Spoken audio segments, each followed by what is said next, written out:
welcome to the Friday show presented by Woodbine. I'm Ray Paulick, joined by bloodstock editor Joe Nevills, and a special guest this week from north of the border in Canada, Don Lupul, who was the on-air analyst for Woodbine for about 10 years, I believe. Welcome to the Friday show, Don. Hey, thank you. It's nice to see you guys virtually or in any way, shape, or form these days. Yeah, it's good to see you too. It's been a few years since COVID hit that I've been up to Woodbine. I miss going up there. This is one of the biggest weekends of the year. Super Saturday. We got 4 stakes races, a 12-race card that gets underway, I think, at 1:10. Some guarantees in the early pick 4, pick 5. But the big race, of course, the Ricoh Woodbine Mile. Horses from all over convening, including a horse that we all remember from last year's Breeders Cup.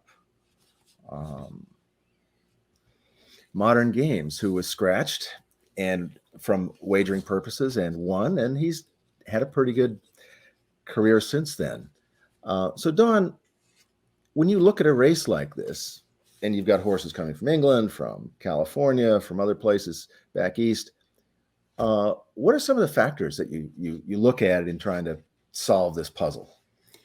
Well, first of all, I try to figure out who is coming from where, and I always give special consideration to the European imports. It's not a short trip, so they're going to send horses that they really feel can win. Charles Appleby has basically owned Woodbine. I was actually looking up a stat of his because I love when he runs horses at Woodbine. He always seems to bring the right stock over. And I think in the last 5 years, he had run 7 times. And he won 5, and they're all grade 1s.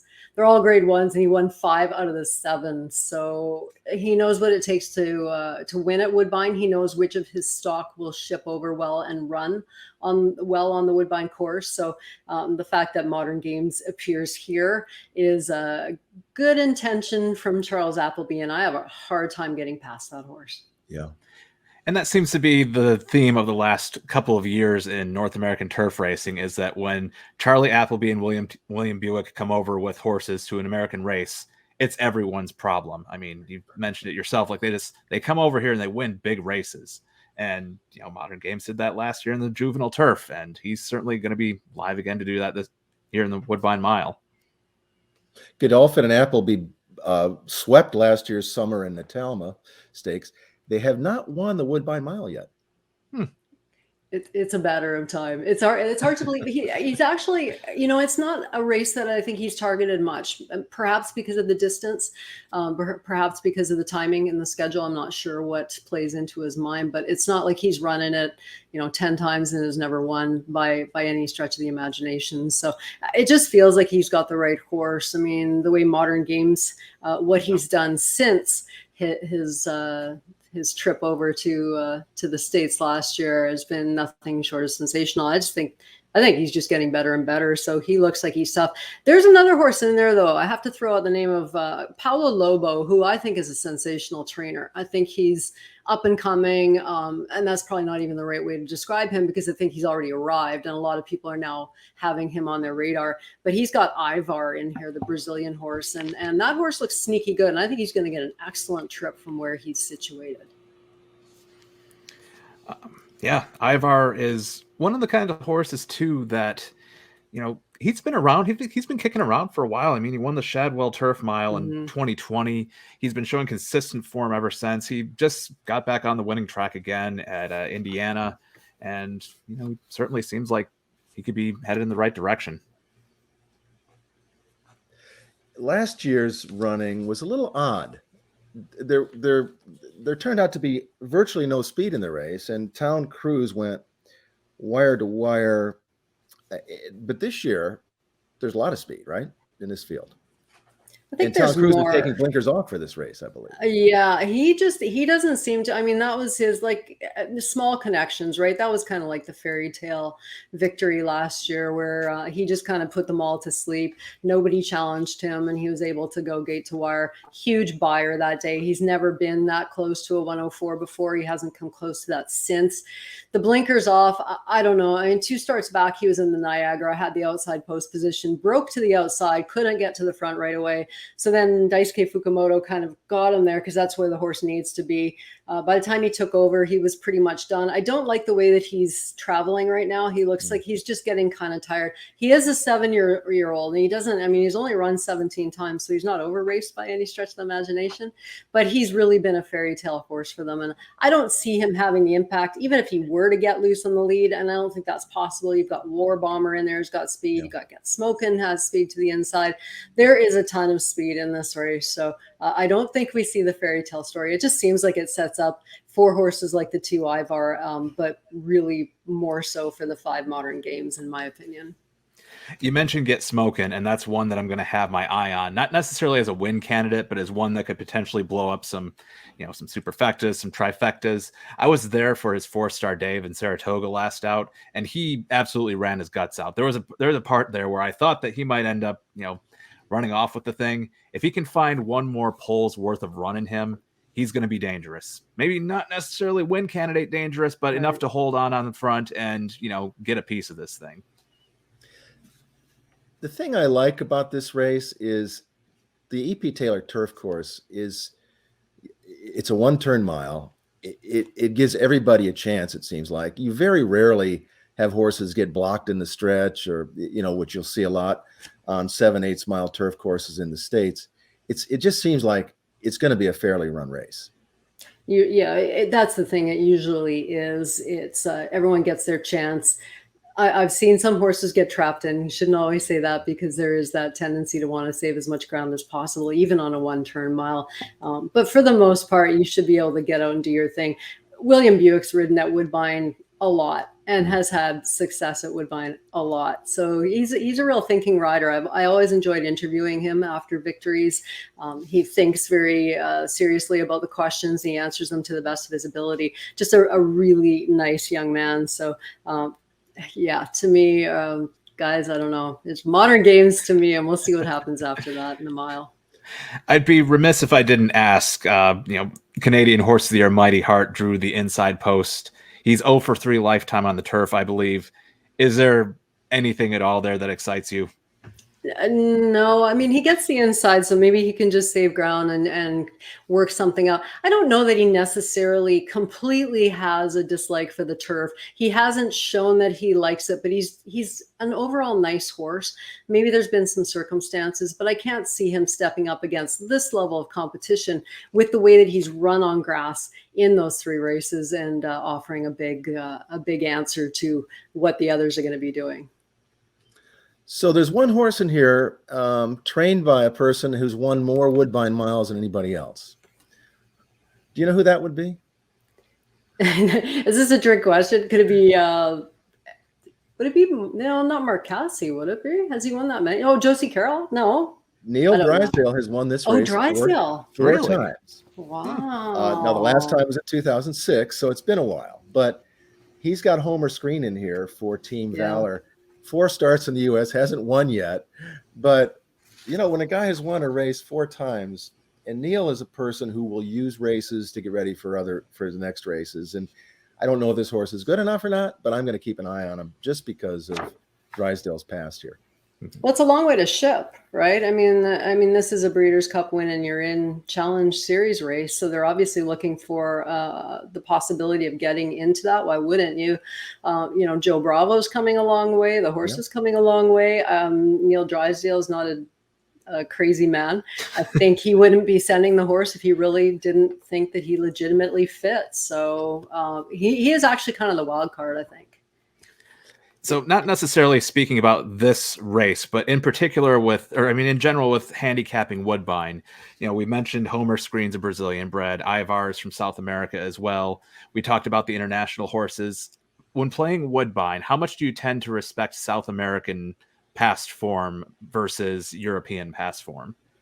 I don't know. One of our all-time best riders was from Brazil, Eurico da Silva, or Eurico Rosa da Silva. So I think in that case, even with the Euros, it's really a case-by-case scenario. I mean, I would never throw a blanket over an entire continent and say, when this continent ships here, we must look at these horses. I think certain horses will ship and just won't handle whatever, the track, the ship, the people, the food. I mean, who knows? So I don't generalize, but we have definitely seen them do well, and I don't disregard them by any stretch of the imagination. I've seen Chilean and Argentinian and Brazilian horses do well. So yeah, the possibility is there for sure.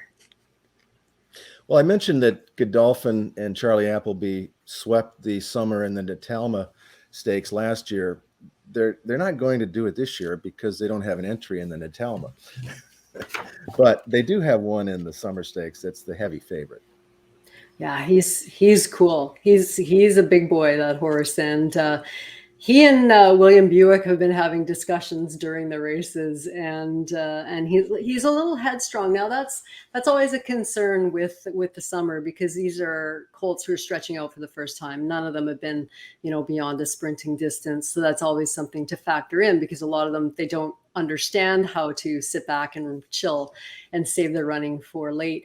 And if you go back, watch his last race, the Deauville race, he's been a little bit keen. The race before that, William kind of gave him his head and let him go on because he was really tugging, and then he got caught. He got a little tired late. So it was like the race in Deauville was such a perfect learning experience. He did break, it's just kind of a step slow, and that offered William the chance to get him in behind horses, and he held him back there. Like, the colt was having none of it, but William said, no, we are going to sit here, we're going to get some turf in our faces, we're going to learn something today. And when he finally took him out to the outside, straight course, but he finally took him to the outside, and the colt really, big flashy thing too, tons of chrome on him, he's a good looker. He responded, and I think that was a fantastic education kind of a race for him to come into the mile. So we're talking about Mysterious Knight, who drew the one post for the Pattison Summer Stakes, which is a grade 1 for 2-year-olds. Yeah, he looks really tough in there. You touched on something there. It sounds like you do look at a lot of replays, especially when comparing international horses to local horses. Only when I'm coming on the Ray Paulick show, because you have to be prepared, or Ray will never invite you back. No, I think it's important, and it's not hard to do. I mean, you just basically, these bigger races, you just have to go to YouTube and just punch the race in or the horse's name in, and it's right there for you. Racing TV does a great job of getting those posted, and it's worth watching to see what sort of running style they have. You wouldn't know just from reading the short comments that this colt can be a little bit headstrong, and he's drawn the inside. So I'm not sure what the tactic for William will be with him. I mean, do you just kind of say, you know what, I think we're the best, so let's just let the Dark Knight roll here and see what he can do, the Dark Angel, son of Dark Angel. I mean, I don't know. I'm not that impressed with what he's surrounded with, I have to say, for this level of race and for the implications of what it can offer for the winner. To me, the 6-horse Philip My Dear is maybe the only one that looks like he's in any kind of condition to defeat Mysterious Knight. Philip My Dear has been rating really nicely. He had to knife between horses in his last start to get up for the win in time. He looks on running style like he'll like the mile. On pedigree, probably a mile, maybe a mile and the 16th would be his absolute outside.